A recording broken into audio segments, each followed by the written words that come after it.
Today is October 21st, and this is Conversations from Stritch. Welcome, everybody. We're excited to be back this week. Dr. Christopher Sint and I are here in studio and excited for the show. A few things that are going on. You know, this past weekend, we said this last week, we had a campus visit day. It was a really a great day. We had about 150 families that were visiting campus, hearing about all that it means to be a flyer. We had a beautiful weather that day, so people were able to get around campus. And I just want to say real immense thanks to all the faculty and staff who make that possible. It is, as we all know, it's a challenging process to figure out where you want to go to a university, and they're going to visit several campuses. So us putting our best foot forward, which I know we do every time, but it does take people away from their own families. And they come and they tell about their department or their sport or their activity, and it's really great. Also, this week we were honored to host Representative Dagmara Avelar on campus, and she is the Illinois House of Representative, the representative for the Illinois House for the 85th District, which is our district here in Romeoville, different district for Oak Brook. But she is new. She's been in office about 9 months and wanted to come visit campus. Some of her big issues are around DACA students, around affordable education, making sure that MAP grants remain at a level that makes it Lewis education or any education affordable in the state of Illinois. So it was really great to show her around, and she was incredibly impressed with the campus. She's lived in the area, but driven by on 53, which I hear from many people, and never been on campus. Tomorrow, we are hosting representatives from Silver Cross Hospital for a signing ceremony that will help our nursing students with loan forgiveness. So we're excited about that new program and really grateful to the leadership at Silver Cross, where our Lewis nursing program can meet their need of a nursing shortage. And then next weekend, and we won't have a show next week, so I wanted to say that right now, but we'll remind people at the end of the show. But next week we have our Board of Trustees retreat. We'll be talking about our strategic plan, and I just wanted to thank everybody in the community who has been a part of listening sessions, offering ideas, their hopes and dreams and ideas for the future of Lewis University, because we'll be sharing many of those ideas with the trustees and, of course, then bringing them back to the community again. We're really planning on finalizing this strategic plan over the next few months and offering it back to the community in February of next year. So, Chris, there's other exciting news going on campus, so you want to share some of that? Sure, I would love to do that. It's great to be here with everyone. Lewis is currently hosting an art exhibition called As We See It, featuring members of the Chicago Society of Artists. And that exhibit includes a whole range of different genres: painting, drawing, photography, sculpture, linocut, encaustic, and mixed media. It's an amazing show, and it closes tomorrow and in the Brent and Jean Wadsworth Family Gallery. And there will be a reception tonight and gallery talk tonight at 7 p.m. in the gallery. So please come out. If you haven't seen the show, tonight's the perfect night to come and hear some presentations from some of the artists from the CSA and enjoy the work while it's still on the walls. The Lewis University History Department will host the Fall 2021 James and Mary Claire Saponiak Endowed Lecture at 12:30 p.m. next Tuesday, October 26th in the St. Charles Borromeo Convocation Hall. The panel presentation is entitled Unvarnished Civil Rights in Our Backyards, and the panelists are part of a federally funded program that explores segregation in the northern and western United States and includes 6 museums or cultural centers from our region. They include the Historical Society of Oak Park and River Forest, Wisconsin Historical Society, and Neighbor Settlement. So really looking forward to seeing that on Tuesday. A couple pieces of news from faculty. Several Lewis faculty contributed to the 2021 annual Midwest Academy of Management Conference held last week in Davenport, Iowa. College of Business faculty members, Dr. Sheila Boyson, Dr. Leslie Page, Dr. Elizabeth Belgio, and Dr. George Klimek, Dr. Scott Kurth, and Bob Bergman, and Dr. Don Schneider all participated, gave presentations, and facilitated presentations, along with two additional faculty members, Dr. Cami Tsai from the College of Education and Social Sciences, and Dr. Michelle Kramer from the College of Nursing and Health Sciences. So congratulations and thank you for representing Lewis at that conference so widely and broadly. Congratulations to Professor Huma Zia, who presented at the National Conference of the American Association for Paralegal Education on October 8th.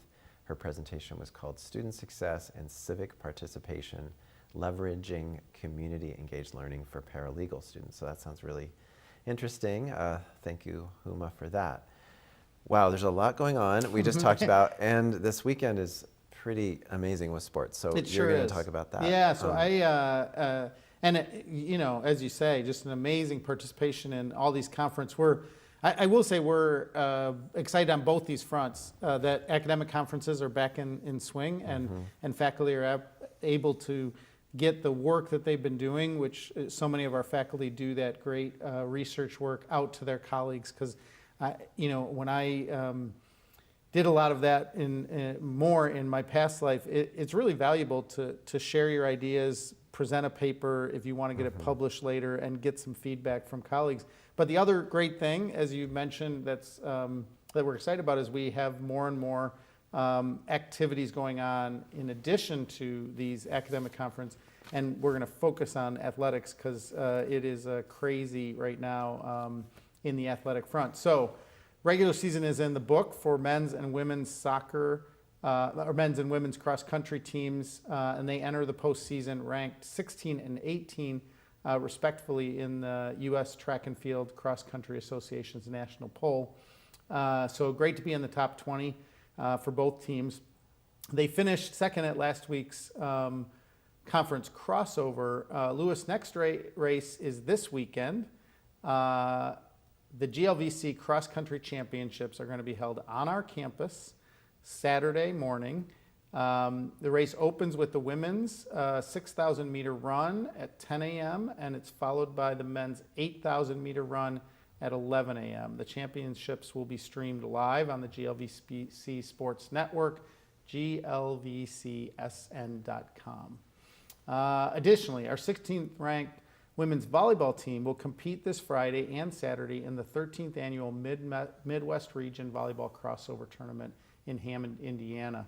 Lewis is the #1 seed from the GLVC and will play 3 matches over the 2 days, starting with number 25 Michigan Tech, 17 Hillsdale, and on Friday they'll play. Yeah, they play Hillsdale on Friday. I'm sorry to interrupt you. That might be. Happened last I think week. that's from last week. Yeah, that happened last week. So we got a little bit of a the men and women's soccer team though are playing this weekend. They and maybe I can before we end this, I'll get how we did last weekend, because I think we went 2-1. If I'm pretty sure, because I watched some of those games online. Men's and women's soccer team final home regular season games this weekend. Games against Drury and Southwest Baptist on Sunday. Both teams are battling for seeds in the GLVC tournament. So as all of this comes to a close, as we wrap up the year, and the weather feels like we're wrapping up the fall sports year, the 21st ranked women's volleyball team, and this is the actual thing, returns home this Saturday to host the Greyhounds from Indianapolis at a 3 p.m. contest on Saturday. So if you want to come out for the whole day, you can watch the GLVC cross-country championships, stay for women's volleyball. Now, Chris, we, these are kind of the 3 things we do every week. What's the activities on campus? What's going on athletically and co-curricular stuff? And then how are we doing with COVID? So I'll turn it back to you for a little bit update on how COVID is going. The great thing is things continue to stay at a pace in which we feel that we continue to do all these things that we're doing. events on campus, outside and inside with face coverings. So how are we doing COVID-wise? Things are looking good, as you say. I think we have our usual update to show here.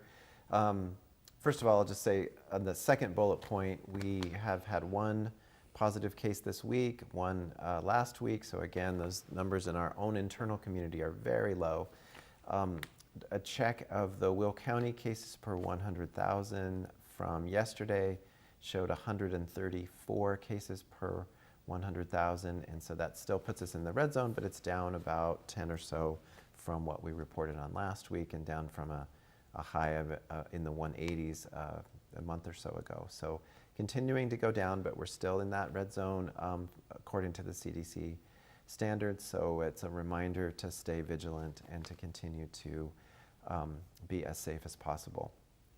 Vaccination rates in Will County are at 54%, and in our own internal community, and I always hesitate to use this percentage, 100%, but I think it's accurate as of yesterday, that literally 100% of our employees, GAs, and adjunct faculty have reported their status, and there is an overall 91% rate. I know that I'll have more specifics in my email that's coming out this afternoon. I think that 91% is really applying to full-time employees, and the adjunct percentage is actually higher than that. So amazing, and we're so appreciative of all of our community who are really engaged in participating in this reporting process and the vaccination process especially. Our students are reporting at 92% and a 90% vaccination rate. That is the same percentage, I think, that we reported last week, and I just wanted to mention that. It might be a little confusing because I know a lot of people are reporting their vaccination status in the last week. So, but we have a second 8 weeks registration that happens at this time of year, and again, not everybody knows that. So maybe you could talk a little bit about just information for the community. What is who takes first and second 8 week classes, and then how many students came in, and then sticking at that 90%, not exact, but just in general. Sure. Yeah, that's a good reminder. So this week is the final week of the first 8 week term of the semester, and then we'll have another 8 week term beginning next week. The 8 week terms are great opportunities for a whole bunch of different academic programming on campus, but they are primarily used for graduate education and adult education across the campus. And so we typically have a lot of new students come at the beginning of every 8 weeks. A little more this year than in previous years because, as we talked about before in the show, the international population coming to campus. Some people were not able to start the term through the visa process and so on, traveling to the United States in the first 8 week term. So we have a little bit bigger group of people coming, first of all, starting next week. And so we're still sort of sorting out, going back to the vaccination process, still sort of sorting out that reporting for some of that group. So that's raised our overall student numbers going into next week. So even including those numbers of all the new students, the reporting rate is still 92%. Yeah, very impressive. So it would have been higher if it had not been for that. And we're working, I expect that will change quickly as a lot of people are just acclimating and getting ready for their first day at Lewis next week and going through that reporting process as part of the experience.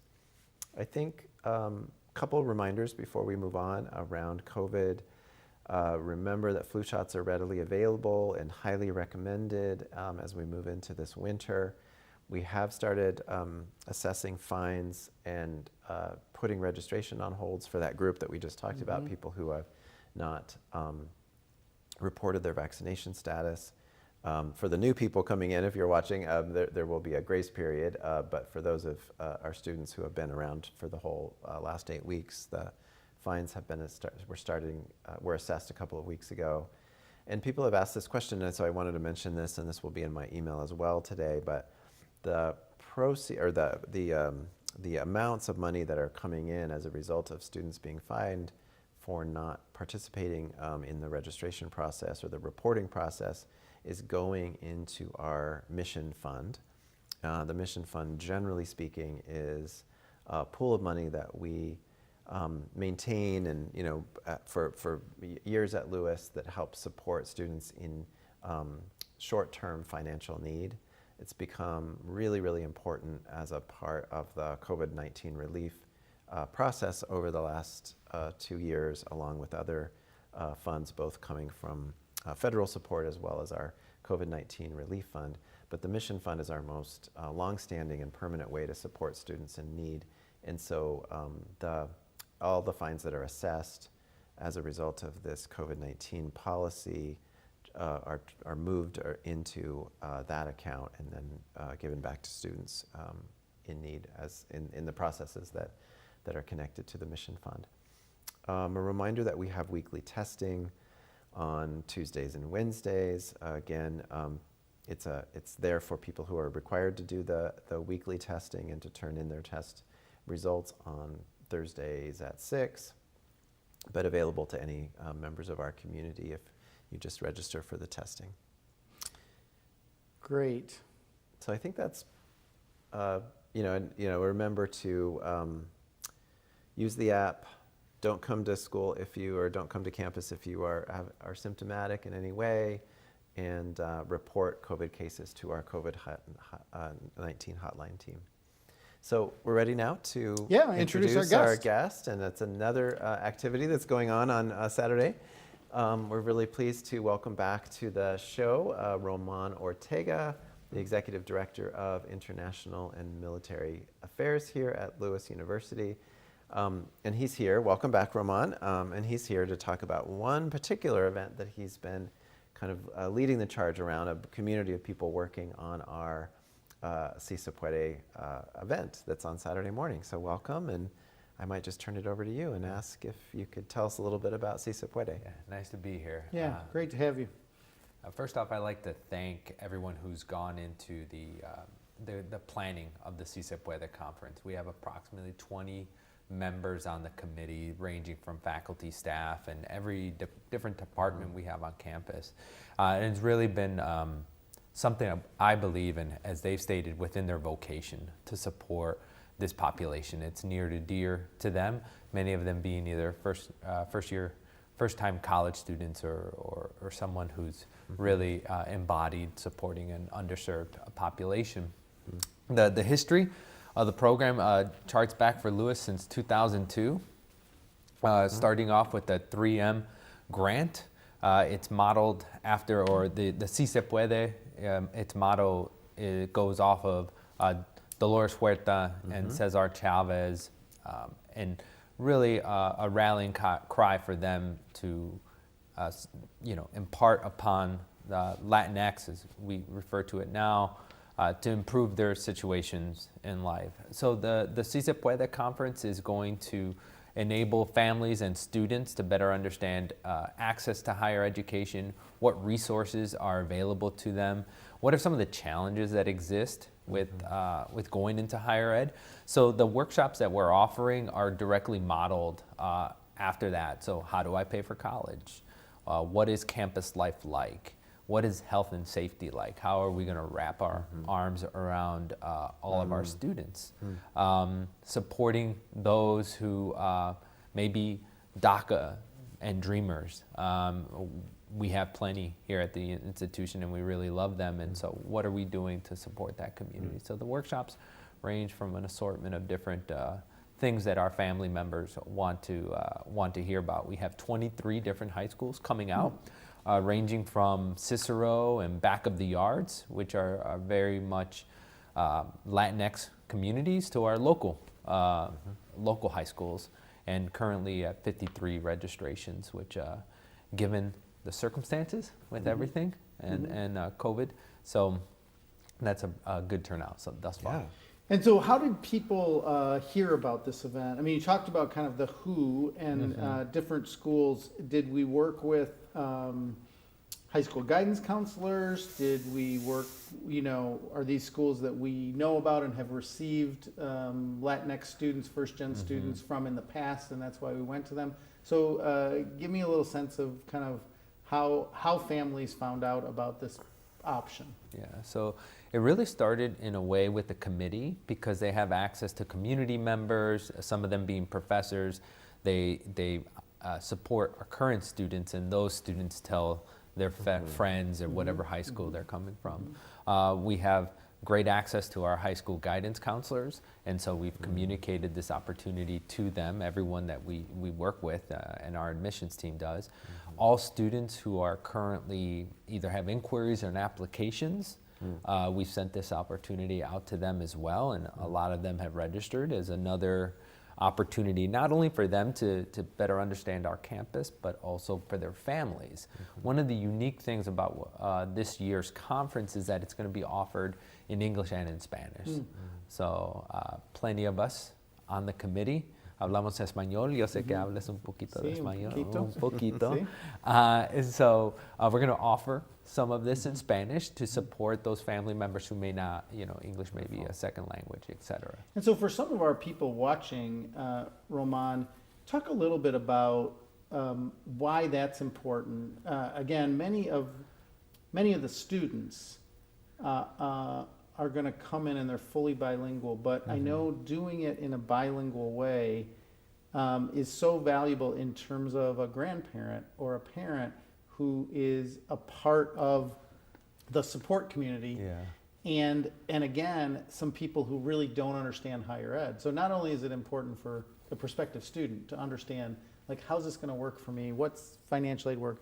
But also for a mother or father, an aunt or uncle, a grandparent. And maybe you could talk a little bit about being a first-generation student and what that means for a family system in terms of maybe that anxiety around not really, there's a certain, sense of, is that place for me?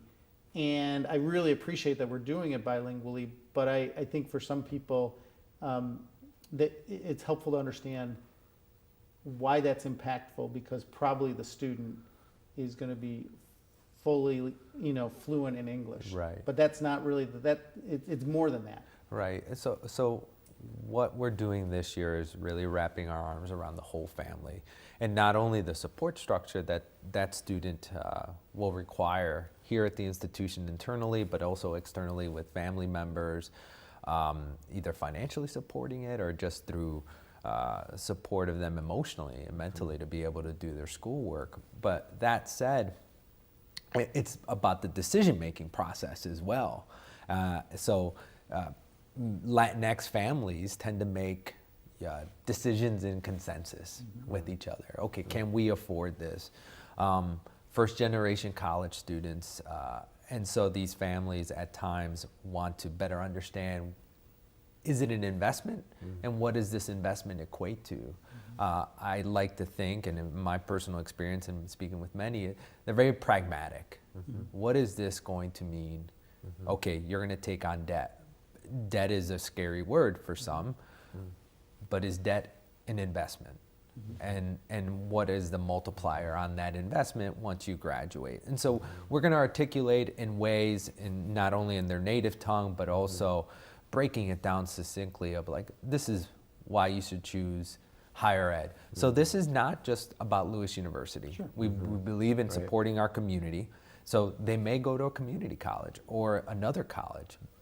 We feel altruistic in being able to offer these workshops, this conference to them. Hopefully, Lewis University is the right fit and they can come here because we do a great job of supporting them and educating them. But if they don't, that's okay too. Go ahead, Chris. What is you mentioned that they're high school students. What is the kind of ideal age for someone to be getting the most out of this right now? Is it being a junior, a first-year student in high school, or? I think ideally it'd be a junior, since they have more of a runway to be able to think through the process and make an earnest decision and get the family buy-in. I mean, the reality is that a senior and a transfer student will also benefit, but looking at who is registered, it's been primarily high school students. And the degrees are really all around our portfolio of programs. And so I was going to just kind of following up on that, the kind of, again, the who. And you mentioned this, but just to emphasize it, some of these students will come and they will get great information. And I'm, again, grateful for everybody on the team who has, worked on this. And we know that they may end up going to a community college, a JJC, a COD, a city college in Chicago. But 2 years later, they might say, Lewis really helped me to understand how I can succeed. Yes, I can, right? Yeah. I can do this. And then maybe they'll say, yeah, and I want to transfer to Lewis and finish up my degree in whatever the field is that I've been working in.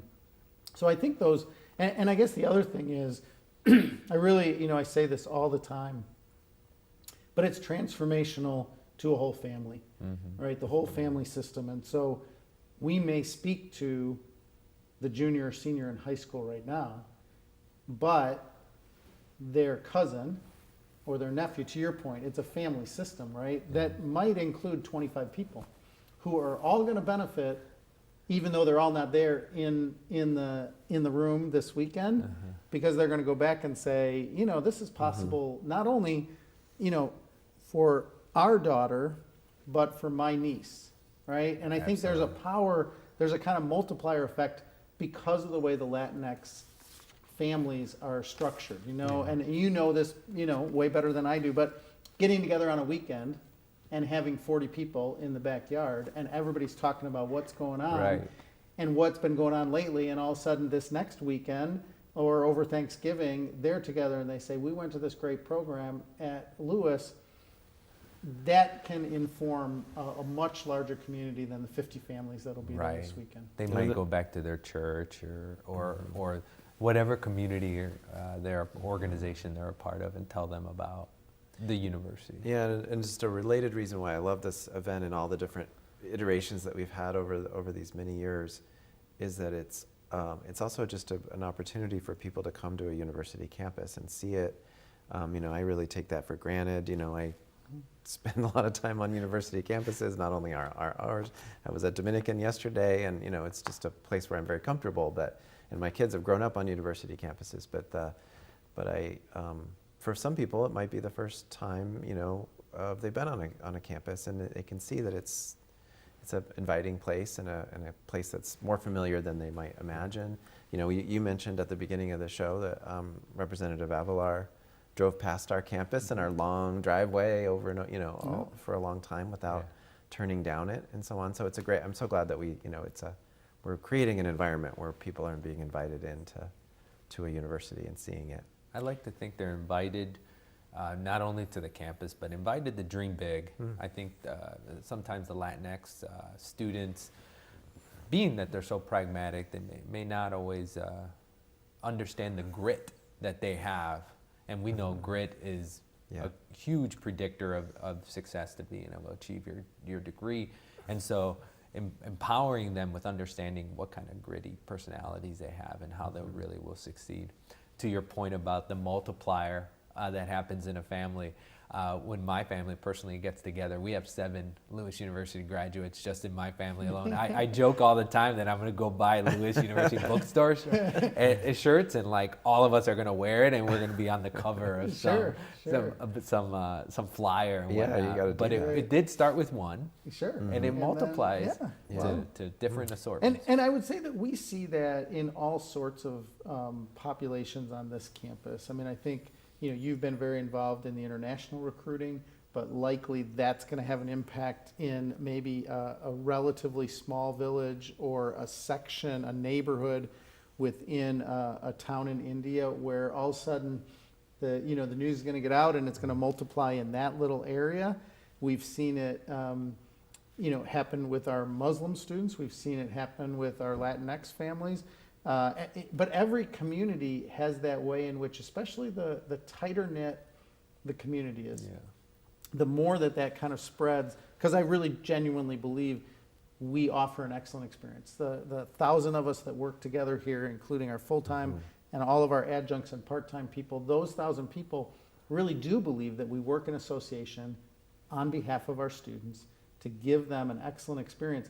And I think our students, your family being one of them, the first one has a great experience. They come to Lewis, they say, wow, this is great. And then their cousin comes, their brother comes, their sister comes, and all of a sudden there's 7 Ortegas that are Lewis alum. But that's not an uncommon story. I will tell you, I meet many families who there's 4 degrees, there's 5 degrees. We had Joe Felice on here. All 4 members of the family, a couple of them with 2 degrees from Lewis. I think among 4 people, there's 6 degrees from Lewis in the Felice family, and it's something that we're proud of because it says something about, what Lewis is as an experience, and I think especially for first generation students, that they have the grit and we have the care and compassion and create a community environment in which when they come in, they get that support that they need when they're questioning whether, is this the right fit for me? I don't know. And that is something I think that is really important. One thing that I'd love you to maybe, and you may not know these numbers off the top of your head, Chris, you may know, one of the two of you can answer this, but just because we're on this Latinx question, first gen question, so there's this designation, Hispanic serving institution, right? So 25% of the population. So where are we at and what would that mean? I mean, as we continue to recruit Latinx students,